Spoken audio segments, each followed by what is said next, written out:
Hi friends, ఘట్కాచలం అనే Telugu movie ఆహా ఓటీటీలో స్ట్రీమింగ్ అవుతుంది. ఇందులో మెయిన్ లీడ్గా నిఖిల్ అనే పర్సన్ యాక్ట్ చేశాడు. ఇతను చైల్డ్హుడ్ క్యారెక్టర్ చేసిన వ్యక్తి. ఫస్ట్ టైం హీరోగా యాక్ట్ చేశాడు. అలాగే హీరోయిన్గా ఒక కొత్త అమ్మాయి యాక్ట్ చేసింది. అలాగే హీరోకి ఫాదర్గా టీవీ సీరియల్ ప్రభాకర్ గారు కూడా యాక్ట్ చేశారు. ఈ సినిమా వచ్చి ఒక సైకలాజికల్ థ్రిల్లర్ మూవీ అన్నమాట. స్టోరీ లైన్ వచ్చి హీరో ఎంబీబీఎస్ చదువుతుంటాడు. అయితే హీరోకి సడన్గా వాయిస్లు వినపడుతూ ఉంటాయి. ఆ వాయిస్‌ల వల్ల చాలా డిస్టర్బ్ అవుతూ ఉంటాడు. అలాగే ఆ వాయిస్‌లో చెప్పినట్టు పిచ్చి పిచ్చి చేష్టలు చేస్తుంటే వాళ్ళ ఫాదర్ ఒకసారి సైకాలజికల్ డాక్టర్ తీసుకుపోతారు. ఆ తర్వాత ఒకరోజు అర్ధరాత్రి తను చికెను తింటూ విచిత్రంగా బిహేవ్ చేస్తుంటే ఒక స్వామీజీ దగ్గరికి తీసుకుపోతే దెయ్యం పట్టిందని చెప్తారు. అసలు హీరోకి ఏమైంది?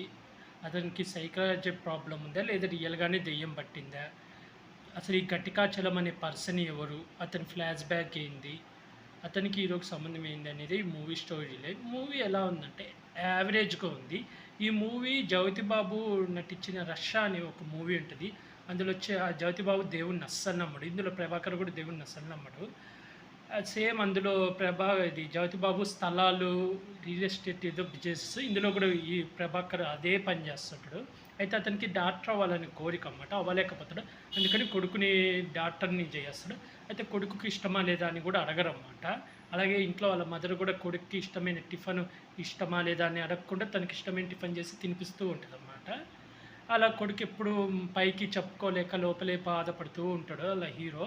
హీరో యాక్టింగ్ అయితే బాగుంది. అయితే నాకు ఈ మూవీ సేమ్ కొంచెం ఆ 'రష్యా' మూవీలో అయితే అందులో చేతపడి చేసినట్టు మనకు క్లైమాక్స్‌లో చూపిస్తారు. ఇందులో క్లైమాక్స్‌లో తనకు అదే సైకలాజికల్ ప్రాబ్లమ్ ఉంది. తనకు ఒంటరి వాడై తనలో తనే మాట్లాడుకొని ఒక క్యారెక్టర్ సృష్టించారని చెప్తాడు.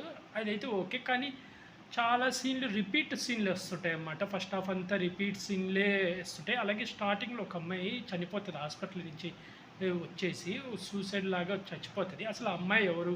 అమ్మాయి ఫ్లాష్ బ్యాక్ అనేది క్లియర్‌గా మనకు చూపియరు. హీరోయిన్ మాటలలో ఒక డాక్టర్ ఉంటదన్నమాట.